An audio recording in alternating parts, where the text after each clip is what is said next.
이 멜로디.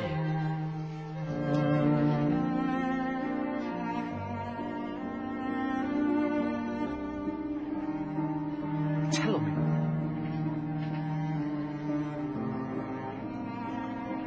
정말 아름답지요. 우리가 정말 세상에 들어야 될 곡이 너무 많은 것 같습니다. 실제로 제목이 붙어있지는 않고요. 이 곡에 안단데 칸타빌레라는 보통 음악 용어가 적혀 있습니다. 느리고 아름답게. 그래서 이런 제목이 붙어있는 곡은 굉장히 많습니다. 이렇게 아름다운 멜로디 작곡가들은 한 번 더 합니다. 위에서 바이올린.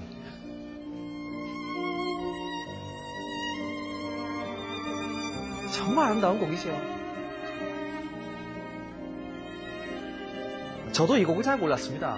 어떤 음악 애호가 분께서 이 곡을 한번 들어보라고 CD를 주셔서 이걸 듣고 완전히 빠지게 됐어요. 내가 왜 이런 곡을 몰랐던가. 그래서 우리가 그 악장에 붙어있는 음악 용어를 이름으로 빼서 안단데 칸타빌레라는 제목을 붙여놨습니다.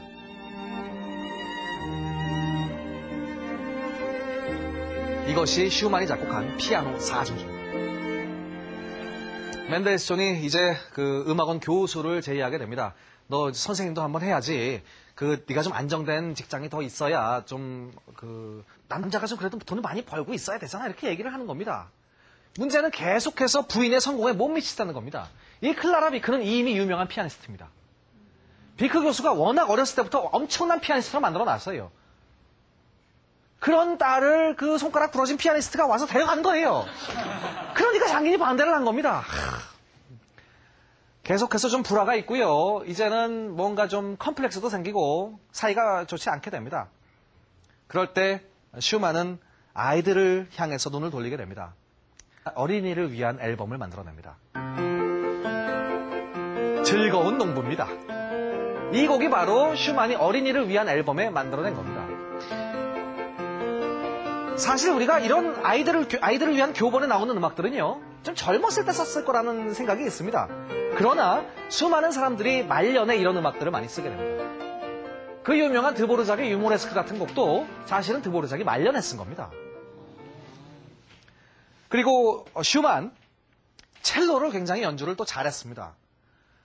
이 사람 오른손이 부러졌기 때문에요. 왼손으로 뭔가를 하려고 했기 때문에 첼로도 연습을 많이 했었습니다. 그래서 이분이 첼로 협주곡을 하나 썼는데 너무너무 어렵게 썼답니다.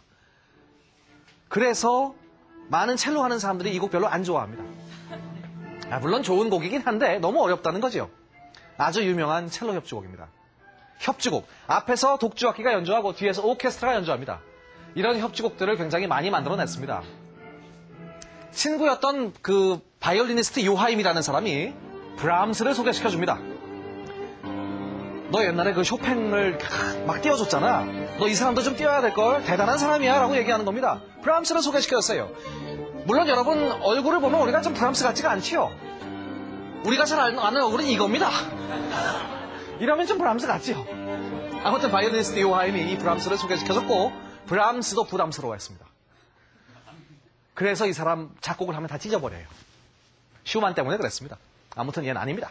자, 브람스를 잡지에 호평을 했습니다. 이제 거의 스승과 제자처럼 그렇게 활동을 하기 시작합니다. 문제는 브람스가 클라라를 너무너무 좋아했다는 거예요. 브람스는 마음으로만 좋아했대요. 아무 일도 일어나지 않았어요. 사람이 굉장히 소심했답니다. 세 곡의 바이올린 소나타를 만들었는데요. 바이올린이 연주하고 피아노가 반주를 합니다. 이걸 우리가 옴니버스 소나타라고 얘기합니다. 옴니버스. 바이올린 소나타 3번. FAE라는 소나타가 있습니다. 이 FAE는요, 역시 알파벳 K 이름입니다. 자기가 좋아하는, 지금 슈만, 브람스, 멘델스존 이런 사람들이 좋아하는 모토가 있었습니다. Frei aber einsam. 자유롭게, 그러나 고독하게. 이 사람들은 이런 거 유행어로 썼었어요. 그 말을 FAE를 따서 음악을 만들어내는 겁니다. 누가? 다른 사람들과 만들어냅니다. 슈만, 브람스, 또 슈만의 제자 디트리히 이런 사람들끼리 만들어냅니다. 지금 들으시는 음악은 브람스가 만들어낸 겁니다. 세 명의 공동작품이 존재합니다. 뭔가 부족하다고 생각했고 나중에 후에 자신이 모두 이걸 다시 완성을 시키지만 이 곡은 지금 유실돼서 브람스가 작곡한 악장만 남아있습니다. 슈만 환각 증상이 시작됩니다. 이제 정말 자기가 누군지 모르겠는 거예요. 내가 슈만이든가. 계속 왔다 갔다 하다가 내가 이러다 정말 죽겠구나. 그래서 자기 발로 정신병원에 들어갑니다. 거기서 의사가 처방을 합니다. 작곡하지 마십시오. 끔찍한 이야기죠. 그래도 이 사람은 몰래 작곡을 합니다. 천사로부터 어떤 음악의 멜로디를 받게 됩니다. 환상을 보는 거예요. 천사가 이렇게 아름다운 멜로디를 불러줍니다. 브람스가 찾아옵니다. 병원에 면회를 온 거지요. 이런 멜로디를 들려줍니다. 내가 천사로부터 주제를 받았네. 브람스는 알고 있었습니다. 이 멜로디가 예전에 슈만이 썼던 멜로디라는 걸 알고 있었어요. 그러나 거기서 정말 좋은 멜로디네요. 이러고 나왔답니다. 클라라 2년 만에 슈만을 면회로 왔습니다. 누구랑? 브람스랑.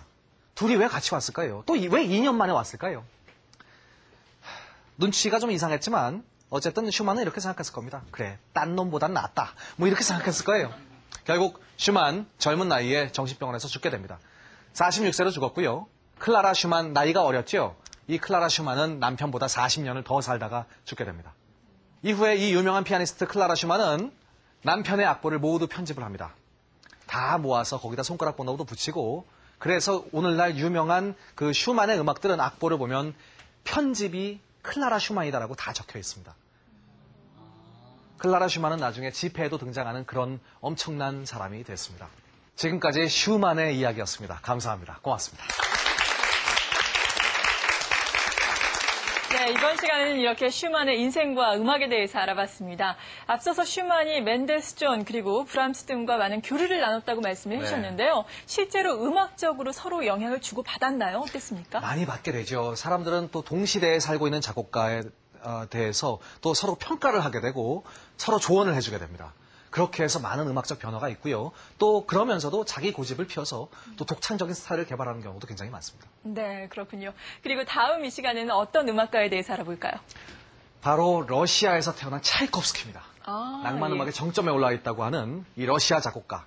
엄청난 음악들을 들려드리겠습니다. 고맙습니다. 네, 유쾌한 음악계의 괴물 조윤범 씨와 함께하는 TV평생대학 조윤범의 파워클래식, 다음 이 시간에는 차이콥스키와 함께 여러분 찾아뵙겠습니다. 고맙습니다.